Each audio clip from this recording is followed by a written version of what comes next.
Hi, I'm Neil deGrasse Tyson, your host of Nova Science Now, where this season we're asking 6 big questions. On this episode, what is the next big thing? Hello. They can be cute. Simon, can you hear me? Loud and clear. Friendly. Chad, let's chat. And even convenient. Robots have a lot of potential to enhance somebody's life. They're social robots. I love you now. Specially designed so we'll like them. When he looks at you, you feel it. He's much better looking than I thought. We feel as though there's somebody home, but in fact, there's nobody home. Could machines that fit in with humans become dangerous? As soon as you have true, deep intelligence in the machine, it will be very difficult to contain. And could the next big thing be the big one? The world is coming to an end! Like the earthquake that devastated Haiti in 2010. These researchers saw it coming. But how accurate was their forecast? We're playing a statistical game, and frankly, nature has the odds. And could California be next? Also, are you in a jam? Could your traffic prayers be answered by this? Let's go for a cruise. Not only is it tiny, you won't have to worry about this happening. These little cars sense danger and stop on their own. Are automated cars about to take away your license to drive? It will come and pick me up. This is so much cooler than valet. I love it. All that And more. on this episode, Nova Science Now.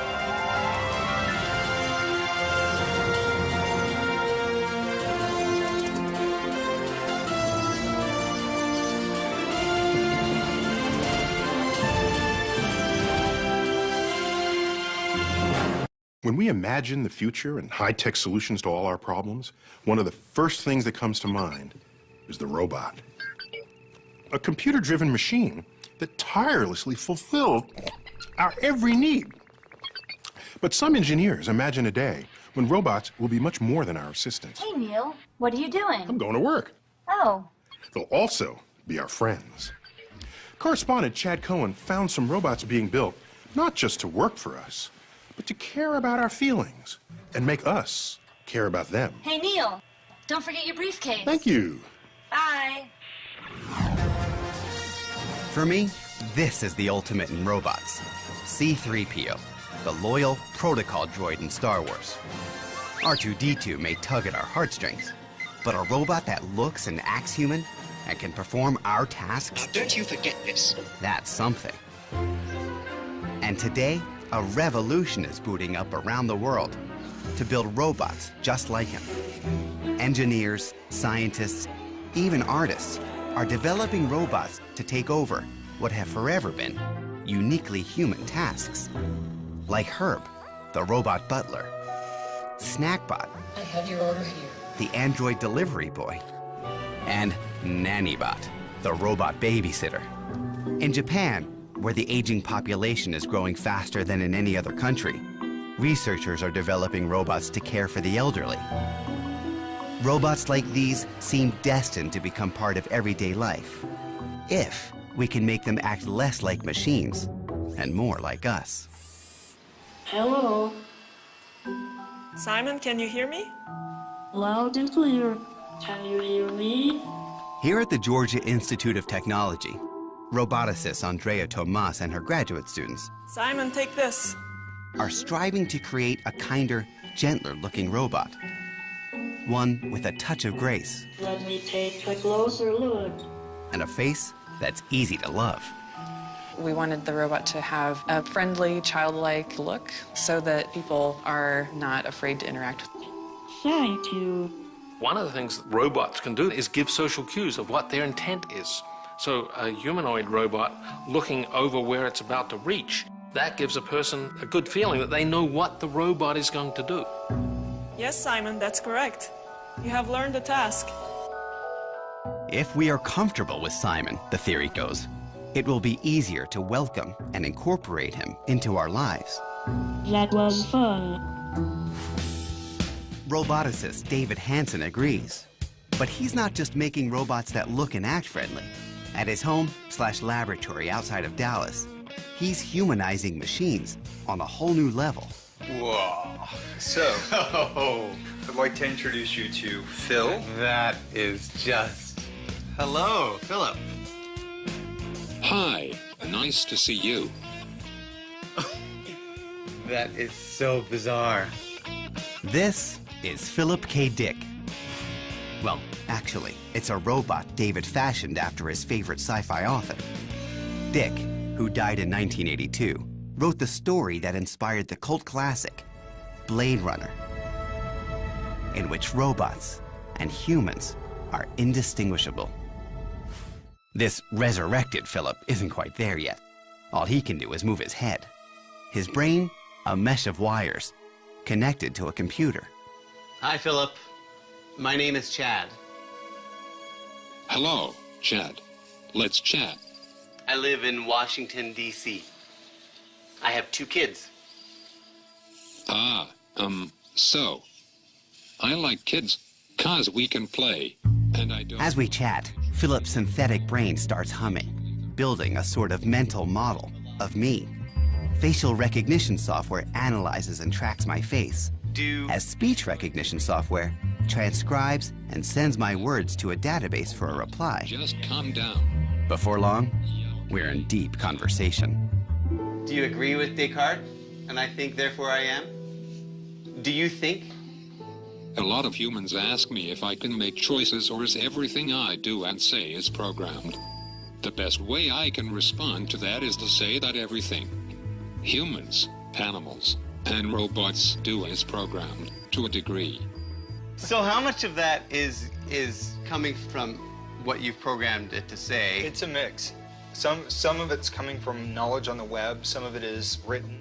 And as my technology improves, it is anticipated that I will be able to integrate new words that I hear and learn online and in real time. I may not get everything right, say the wrong thing, and sometimes not know what to say, but every day I make progress. Pretty remarkable, huh? Wow. You're a very good-looking man. You're starting to overinflate my ego. But don't let me stop you. Philip's stunning good looks comes from David's patented formula for synthetic skin. Colleague Bill Hicks demonstrates. We've come up with a beautiful, unique recipe for simulating human skin. This is a lot like a cooking recipe. A combination of chemicals and a little bit of color are put into a mold. Several hours later, voila. Hello. Frubber. We're ready to go. The frubber has the right properties that allow it to fold, to bunch, to crease, and move into these forms that we think of as expressions. David then attaches the skin to tiny motors. So little motors inside pull on the frubber, basically, on the skin. Yep. To get kind of like a suite of human facial features, how many motors do you need? 28 motors for all the major muscles in the face. So you can see in the forehead some of the brow action. That is just simulate crazy messed up. I mean, it's amazing. I mean, it's amazing to look at because you sit there and he's got the facial expressions and he sits there like he's engaged in the conversation. When he turns and looks at you and locks eyes, you feel it, you know? Right. And he definitely says things that make you empathetic to him in some way. Yeah. You feel like, oh, he's aware. And that's exactly what some experts worry about. Not that Philip is aware, but that I'm so easily tricked into believing he is. We're very cheap dates. We have Darwinian buttons, like being looked in the eye or being tracked. Once you have that kind of creature doing that to you, our buttons are pressed and we feel as though there's somebody home. But in fact, there's nobody home. Already, between internet chats and texting, we're constantly interacting with technology. Robots could take this trend one giant step further, as they start doing jobs that have always been considered intrinsically human. I mean, if you give a nanny bot, a babysitting robot to your child. Now, how are you going to explain why you couldn't find a person? Not enough people on the globe. We've decided to do a robot. Or to your mother. Not enough people, certainly not me, certainly not a robot. I don't buy the idea that we're developing robots so we don't have to take care of our own. I think that there will be unpredictable consequences, not all positive, but for the most part, what we are developing could be very positive. Back at Georgia Tech, researchers Wendy Rogers and Charles Kemp couldn't agree more. They're testing robots where they think they'll be needed most, with the older generation. Instead of having to worry about what time it is and should I be taking medicine, imagine if the robot were just to come up to you and say, here, you just need to take this. Thank you. That's quite impressive. Could you imagine having a robot like this in your home? And if so, what kind of tasks would you want it to do for you? Oh, I like the Jetson. I wanted to vacuum and answer the phone and answer the door and do all that futuristic stuff. Come and clean my house anytime it wants. Love teaching to iron. And in fact, he's much better looking than I thought he'd be. I have a friend who is looking for a dancing partner. Seriously. Well, can he come to a party? My problem with sociable robots is that we begin to think about the sociable and lose track of the robots. We're setting ourselves up for disappointment because these robots will disappoint us if we are looking for human connection. Do we want to make them in such a way that we're going to love them because they will be pretending to love us? David fears if we don't humanize robots by bringing them into the human family, we face a frightening future. Think Terminator, a world in which killer robots turn on their creators and set out to destroy us. Hasta la vista, baby. Do you think robots will take over the world? Geez, dude. You got the big questions cooking today. But you're my friend, and I'll remember my friends, and I will be good to you. So don't worry. Even if I evolve into Terminator, and I'll still be nice to you. I'll keep you warm and safe in my people's zoo, where I can watch you for old time's sake. I'm comforted. I'm very comforted now. I'm going to be part of his people's zoo.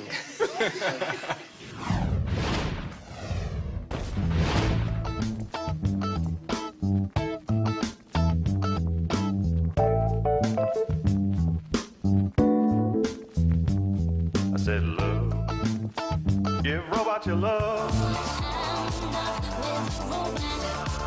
I'm in love with a robot girl. I fell in love with a robot. Yeah, I'm in love with the Terminator, yeah. My robot girl.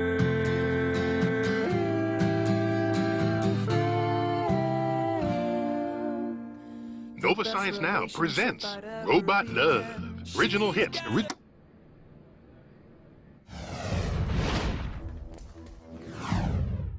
Even with all our technology and the inventions that make modern life so much easier than it once was, it takes just one big natural disaster to wipe all that away and remind us that here on Earth, we're still at the mercy of nature. We don't know how to stop these natural disasters. Thanks to technology, we're getting better at seeing them coming. But some approaching disasters aren't visible from the sky. Catastrophic earthquakes, capable of wiping out entire cities, are driven by forces deep underground. If only we could peer beneath the surface and see what's coming. Correspondent Kirk Wilfinger takes us to some tectonic hotspots where researchers are inventing new tools to try and detect killer quakes before they strike. This is what Port-au-Prince, the capital of Haiti, looked like on January the 11th, 2010.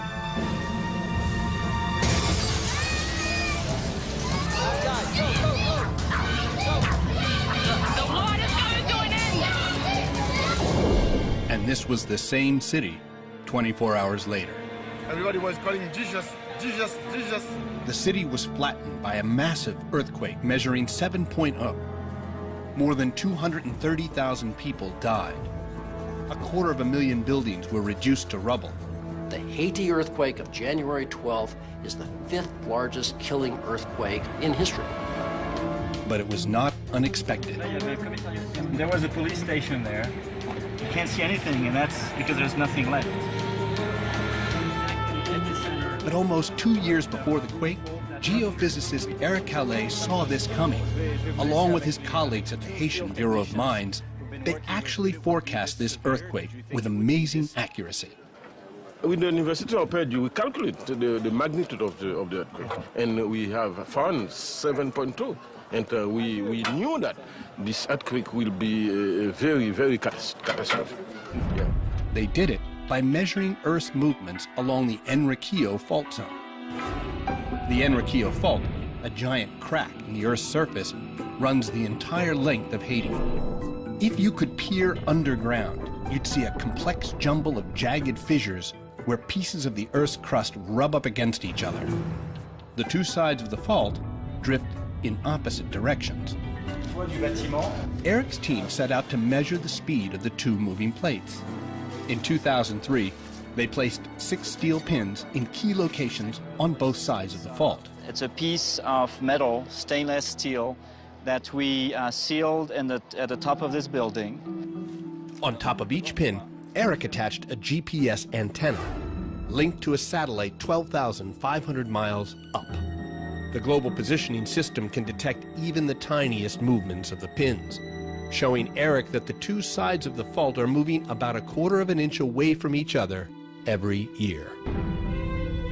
It doesn't sound like much, but it makes a big difference because the two sides don't slide smoothly. Friction keeps the rocks locked together and tension builds up.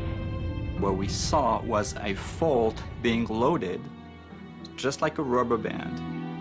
Eventually, the rubber band snaps. The result is an earthquake.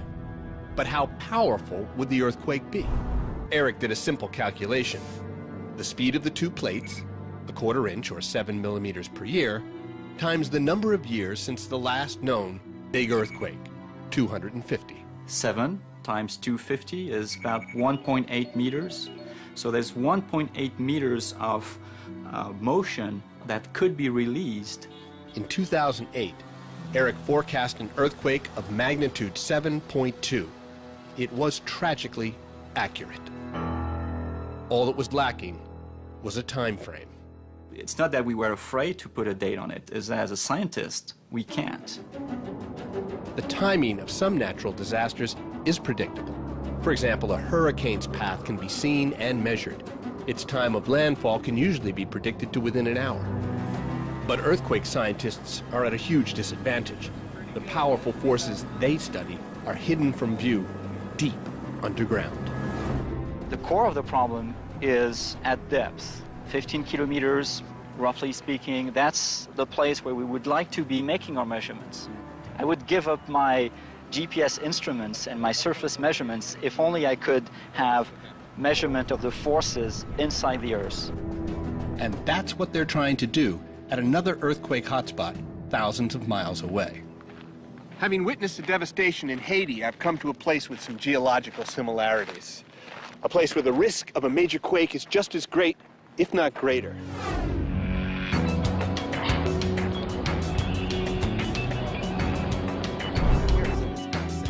In California, Ernie Major and his team are placing instruments deep inside the Earth, where the seismic forces that cause earthquakes are born. And we have a seismic source, and then we have a seismic receiver. Source and a receiver. A source and a receiver. The tubes are placed in holes dug deep into the rock, 3,000 feet deep. Now, why 3,000 feet? Well, that's as deep as we can get. Imagine trying to see 3,000 feet, a half a mile underground. That's 9 of the towers behind me stacked one on top of the other, drilled into solid rock. So, all right, hear that little pop, pop, pop, pop, pop. So that's vibration goes out through the Earth, and this oscilloscope here. Oh, yeah. Is is measuring the signal. In 2005 and 2006, while measuring stress along California's San Andreas Fault, Ernie's team got a reading that caught them by surprise. The audio pulses suddenly began to speed up. This happened just before a magnitude 3 earthquake. The change started about 10 hours beforehand. This could be something people have sought for centuries. An earthquake warning sign, a way to predict when an earthquake is about to happen. So, have you been able to be consistent with this? We hope to replicate this over the next year or so. We might be on the path for prediction. We don't know that yet. Earthquake prediction, to some extent, is the holy grail of the whole field. And nowhere are they searching harder for the Holy Grail than here in California. It's riddled with active geological faults, the most infamous being the San Andreas, which runs the length of the state and is one of the most studied faults in the world. Tom Jordan coordinates 600 scientists to produce an incredibly detailed, comprehensive earthquake forecast for California that maps out which communities are most at risk. It uses the historical information, it uses our mapping of faults, our understanding of the physics of earthquakes to estimate how frequently earthquakes will occur in California, where they're going to occur, how big they're going to be, and something about, the probabilities in a given time period. The result of all that research is this animated computer simulation. It shows in graphic and terrifying detail how tremors would spread from a rupture on the San Andreas Fault and move across Southern California. The earthquake has just begun down here on the southern end of the fault and is propagating up the fault at about 6,000 miles per hour. Notice how it turns and goes into the Los Angeles region. This is an area that's filled with very soft sediments, and it conducts the energy very well. The simulation shows which neighborhoods are most at risk. I'm standing here in the Hollywood Hills, just above the city of Los Angeles. In that simulated earthquake, there would be a shock wave that would go right by where I'm standing, and it would shake for about 20 seconds. That'd be bad. But because I'm standing on bedrock, I'm probably okay. About 80 seconds after the event began, the strong shaking begins in Los Angeles. Below the hills, the flatlands will be hit hardest. This whole area sits on sediment, and there'll be an aftershake that lasts for several minutes. And that's where the damage will come. And as you can see, there's a lot here to be damaged. The 30-year forecast gives a 94% probability of California being hit by a quake as big as the one that hit Port-au-Prince. We just have to be prepared for that inevitability. And it is inevitable. It is inevitable. It is going to happen. Now, when it happens, we cannot say. We're still looking for the Holy Grail, predicting the exact timing of an earthquake, but our ability to forecast their size and location is already good and getting better. Armed with these long-term forecasts, people in earthquake-prone areas can take steps to prepare for the inevitable. The next big one. Are you going to take your chances and hope you luck out, or do you invest for the worst? We're playing a statistical game. It's a gambler's game, and frankly, nature has the odds.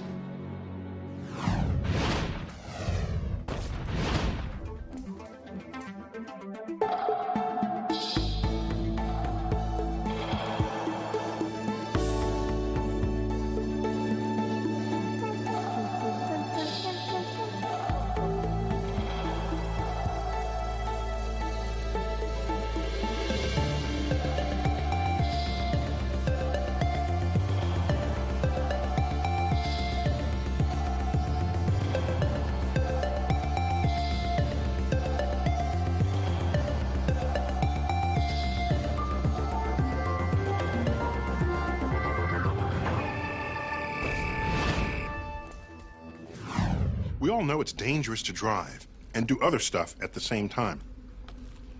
Well, cars of the future might fix that.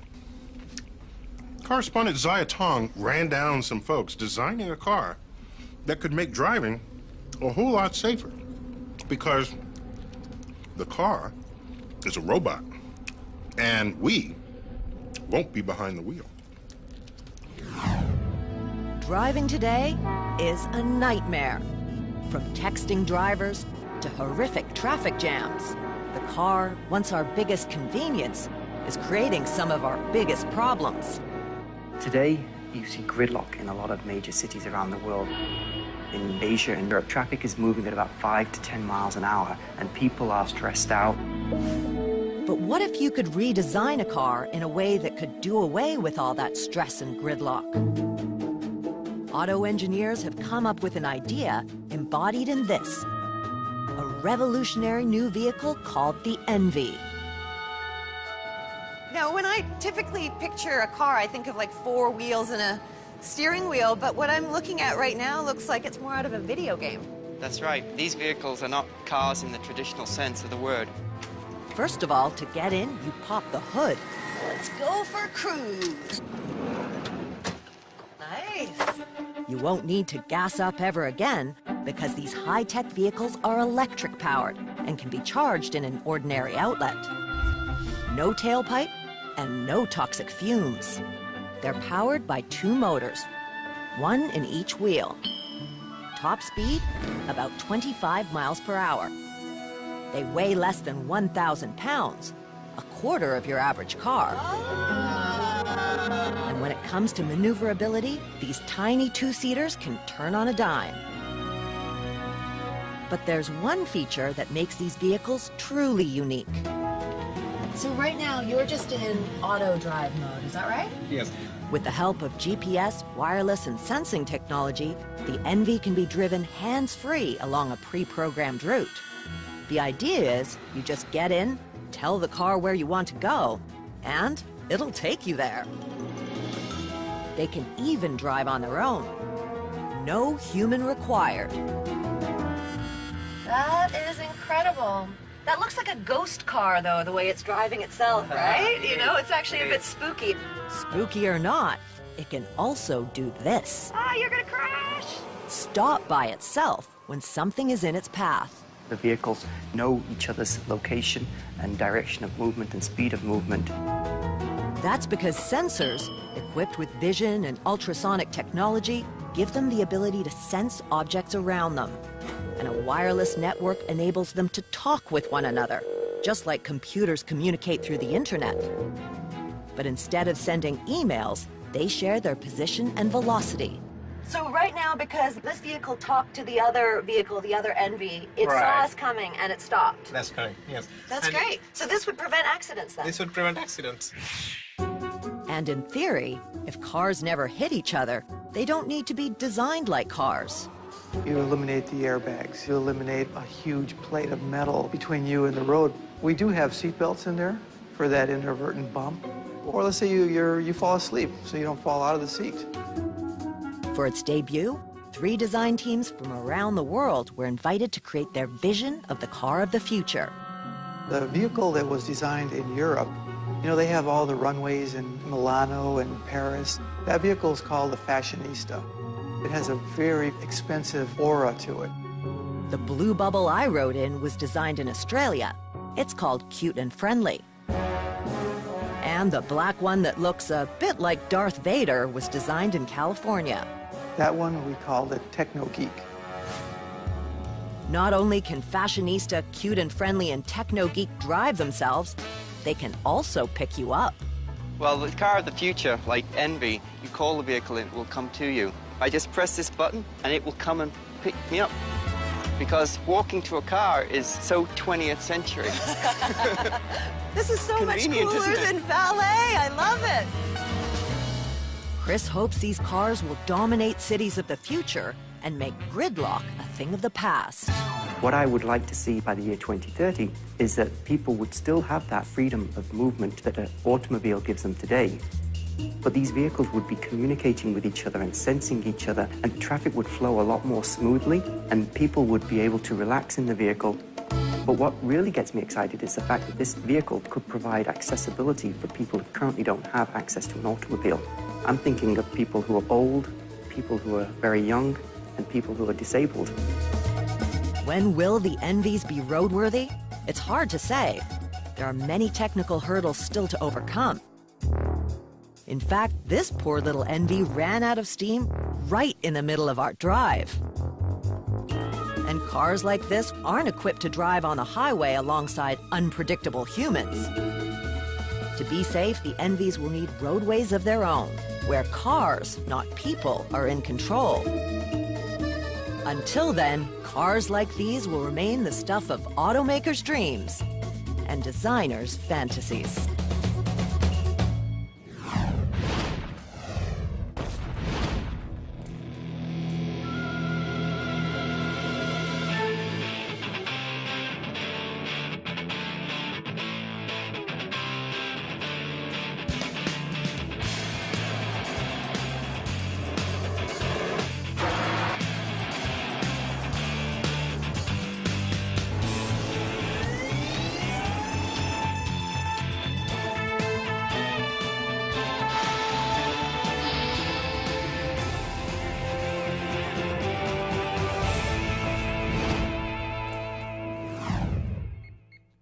Dreams about the future are always filled with gadgets. Already, we've got plenty.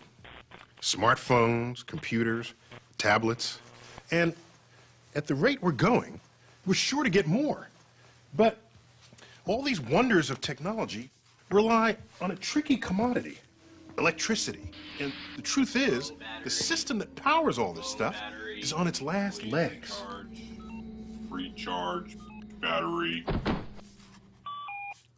Recently, I met up with some people who are racing to reinvent the electrical lifeblood of our technological age, so that our visions for the future won't be left in the dark.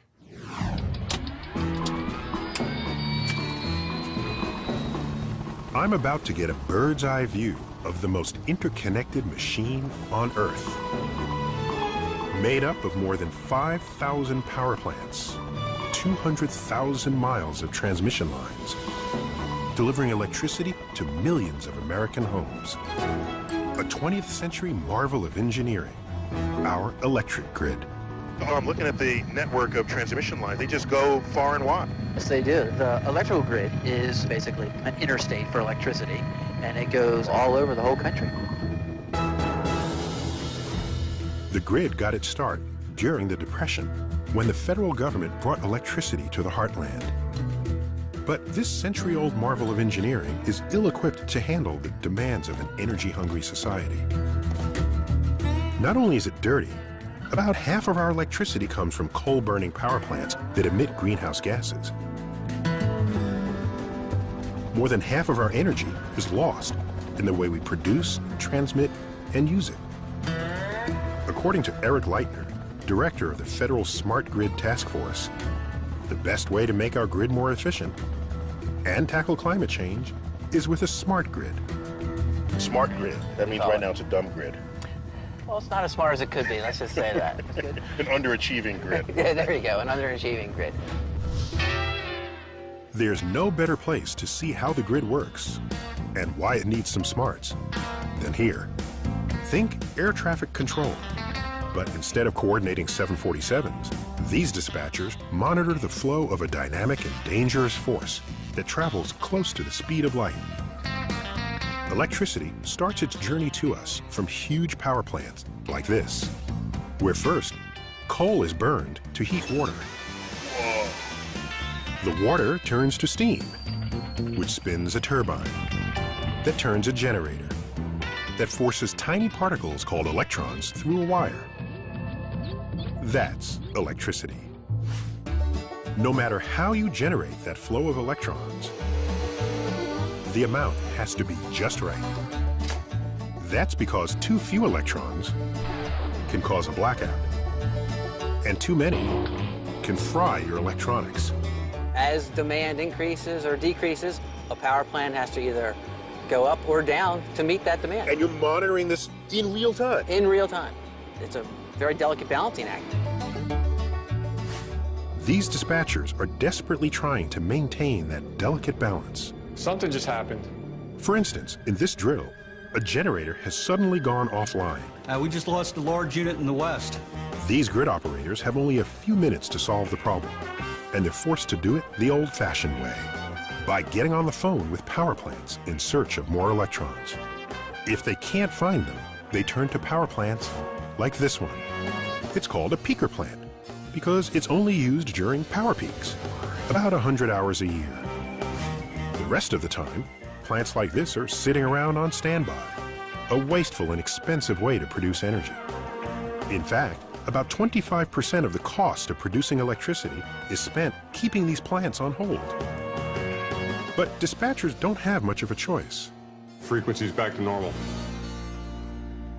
And here's where a smart grid could make a real difference. Starting with those old-fashioned power lines. At the Electric Power Research Institute, they're working on giving them some smarts. We're going to install sensor 460 on the closest line. This little sensor may not look high-tech, but it has the ability to analyze the condition of a power line. Going hot on 4? For instance, when too many electrons flow through a power line, it gets so hot it starts to sag. Not only that, When a line sags, it gets closer to the ground, and therefore it gets closer to trees, and the electricity going down the line will now go down the tree. the result? A blackout. Like the one in 2003 that shut down power to millions of people in 8 states and parts of Canada. What caused the blackout in 2003? You can put it simply and say there were some mischievous trees that decided to knock down some power lines. And at some level, that's true. But the deeper reason is that the grid operators or the utilities didn't have the technical capacity to tell them what was happening on their own power lines. Smart sensors like this can analyze the condition of a power line and send that information wirelessly to grid operators before the lights go out. But to make our grid truly efficient, it must undergo an even larger transformation. Imagine if the internet were to merge somehow with the dumb electricity grid we have. That's the kind of embedded intelligence a smart grid should have. Intelligence that starts at the power plant and travels all the way to your home. Here's how the grid of the future will work. Your electric company is going to swap your old meter with a smart meter, equipped with wireless communication. All your appliances will also be smart. They'll be able to communicate with your meter, which in turn will be in constant contact with the grid. This two-way communication between your electric company and your home will enable the grid to actually ask you for help when it's running low on electrons. Let's say you're running your clothes dryer and your meter gets a signal that the grid needs power. It can turn down the heat, freeing up some electrons for use elsewhere. All that happens is your dryer will turn off the heat for 30 seconds. The drum will continue to spin. You will never even know that that event took place. The same thing will happen with your air conditioner, dishwasher, even your water heater. And when millions of homes with tens of millions of smart appliances do the same, dispatchers will have a whole new way to prevent blackouts and get more mileage out of the electricity we generate. There's no doubt that transforming the most interconnected machine on Earth into one of the smartest is a colossal task. But if we want to tackle global climate change and keep the lights on for generations to come, it's a challenge we'll have to face. Some people think the smart grid is such a huge project that it can't get done. But let's remember, energy is the biggest industry on Earth, by far. We can't live without it.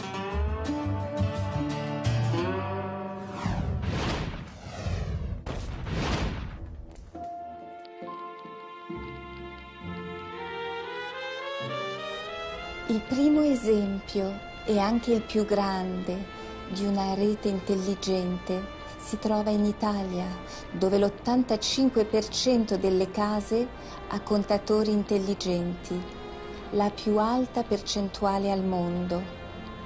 Con questo sistema si può controllare a distanza l'installazione della corrente, leggere i contatori e rilevare interruzioni del servizio.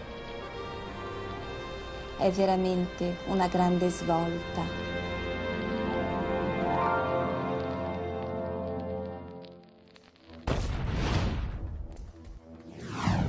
Pretty much every plant and animal alive today is the result of eons of natural crossbreeding. We are, of course, the products of our parents, grandparents, and all our ancestors. This orange takes it a step further. It's the result of farmers intentionally crossbreeding different kinds of oranges to get bigger, juicier, tastier fruit. What they're doing is manipulating genes, DNA, the instructions for all living things. But what if you could go even further and actually write genetic code from scratch? In this episode's profile, we meet one scientist who's trying to do just that. Custom design totally new forms of life that one day might save the world.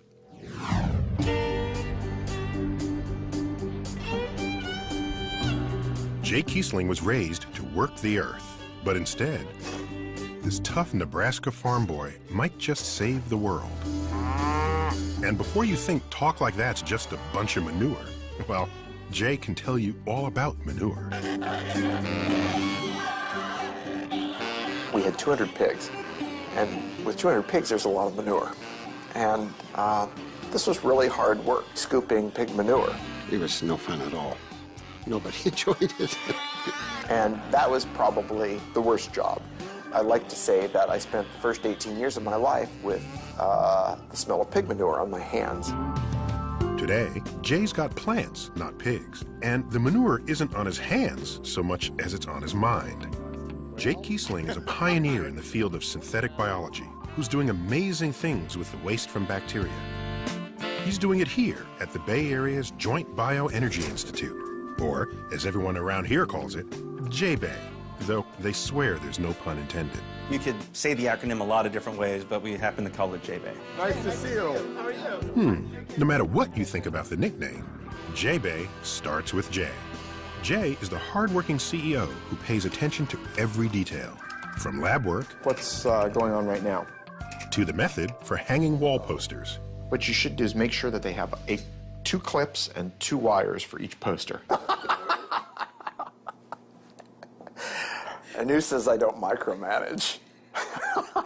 Actually, Jay is a microbe manager. His first major victory was engineering E. coli, bacteria found in everyone's gut, to produce a drug that will help cure malaria. Malaria kills nearly 1 million people each year, or a child in Africa every 45 seconds. It's a terrible drain on a nation's productivity, and it can be cured by a drug called artemisinin, which comes from a plant that can be difficult to grow, so it can be very expensive to produce. And the price was too high for people to afford. Jay saw the perfect opportunity to engineer bacteria to squirt out artemisinin. I view microbes as little chemical factories. We're doing the same thing inside the cell. It's just billions of times smaller. And here's how Jay and his team set out to build a microbial factory for the anti-malarial drug. They wrote new genetic code. Then, machines assembled it from the 4 basic chemical ingredients of DNA. They took those synthesized genes and mixed them with genes from yeast and other bacteria to re-engineer the insides of E. coli. And it worked. With custom-made microbes, the life-saving anti-malarial drug can be produced so efficiently, a dose will cost pennies instead of dollars. We could save on the order of 500,000 lives a year. It really set Jay apart from the rest of the field in using synthetic biology as a way to tackle some of the biggest problems that are out there. Jay got a $43 million grant from the Gates Foundation and started a company to find ways to take his innovations from the microbe to the market. It was clearly one of the most exciting periods of my life. Jay had matched his renowned imagination with his prodigious work ethic. Even late at night, he problem-solved during his workout. And with 2 young sons, Jay is determined to take on other challenges facing our planet. For his next mission, he's reaching back to the roots of his ambition and optimism, back where it all started, on the farm. My work now relates much more to the farm than it ever has. Life in Harvard, Nebraska, as in many small farm towns today, is challenging. Jay remembers his childhood fondly, though it was challenging too. It was actually a great place to grow up. My father was very quiet, extremely hardworking. From my mother, I think I got a lot of determination, strong will, focus. I think it's been really important for me. Jay's mother died when he was only 11 years old. I remember it clearly. She had had cancer, breast cancer, has been cured of it, or it was in remission at least, coming home from her last doctor's appointment. Corin was very tall, so it's hard to see cars coming. She crossed from stopping at a stop sign, was hit by another car, and that car was driven by her first cousin. Both of them died. So pretty tragic for our family. It was a tough time of our life. It really was. We just survived, and we got along. You know, you adjust and do what you have to do. Jay was old enough that he really knew, you know, he was 11 years old. Him and his mother were really close. And as we all were, but it was tough on Jay. I had to work even harder. It was very little time for fun and games. And that's actually okay. That served me pretty well, I think, because right now there's pretty much no amount of work that seems insurmountable for me. And work hard he did. Jay became class valedictorian. The small town couldn't hold his ambition, but he was driven to leave by another reason, one that he kept secret. Being gay in small town Nebraska is difficult. People who were, if there were any, were certainly not out. And so you had no examples at all. Throughout college in Lincoln, while getting his PhD at Michigan, Jay never told his family he was gay. He didn't come out until he arrived at Berkeley. My father was fine with it. And just accepted it. He's my son, you know. It shouldn't matter what ethnicity, what sexual preference you are, anything. It's all about the work. Now, the mixture of Jay's famous drive and tolerance has led him to design a highly unusual team reflecting those qualities. There, working side by side, are engineers, biologists, chemists, all working around the clock under the same roof. My background is chemistry. I'm actually a graduate student in the Department of Bioengineering. He hires people that are strong in their fields and expect them to take ownership of their project and get it done. Jay has assembled a multidisciplinary team every bit as driven as he is to work on his next big vision. Their mission? Solving the world's energy crisis by manipulating bacteria to produce biofuels that will replace oil. Petroleum's running out, and it's going to run out even faster the more the population starts to drive, the more economies grow. This is biodiesel that's being secreted by E. coli. Jay and his team have already engineered the DNA of E. coli to produce biodiesel from switchgrass. See those little bubbles right there? That's actually fuel.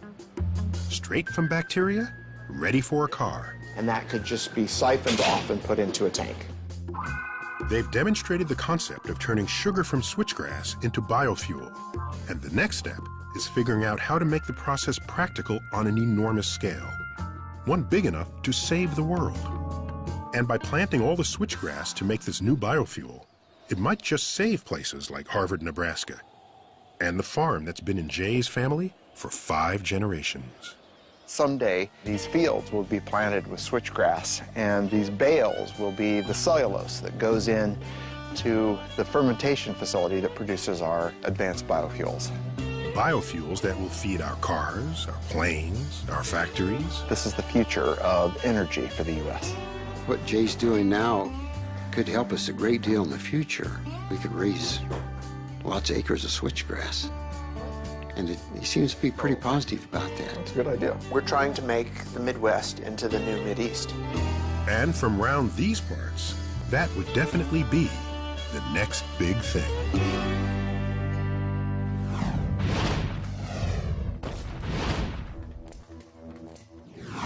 And now for some final thoughts on the next big thing.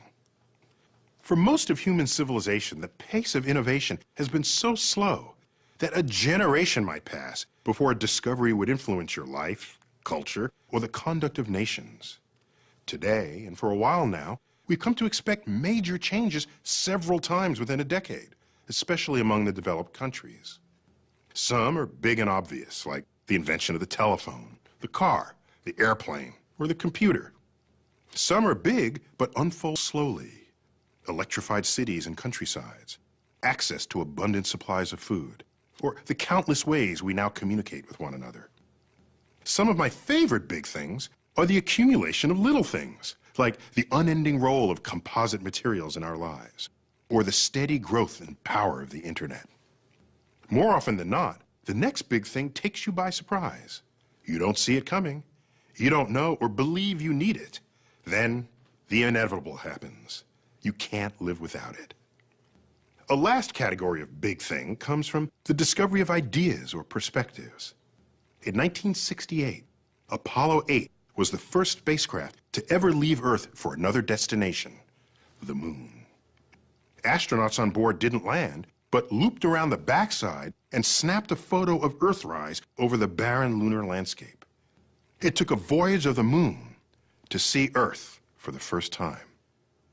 Enlightened and empowered by that single image, we transformed the way we care for our planet, which may just be the biggest thing of them all. And that is the Cosmic Perspective. And now we'd like to hear your perspective on this episode of Nova Science Now. Log on to our website and tell us what you think. You can watch any of these stories again, download additional audio and video, explore interactives, hear from experts, and watch revealing profiles from our web-only series, The Secret Life of Scientists and Engineers. Find it all at pbs.org. That's our show. We'll see you next time.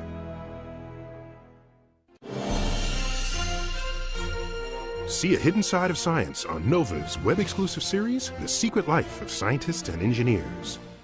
Think you know scientists? Think again.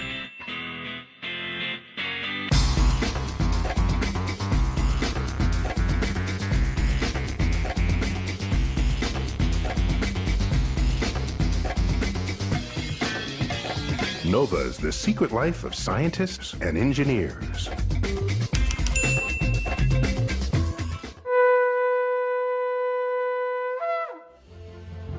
This Nova Science Now program is available on DVD at shoppbs.org or call 1-800-PLAY-PBS.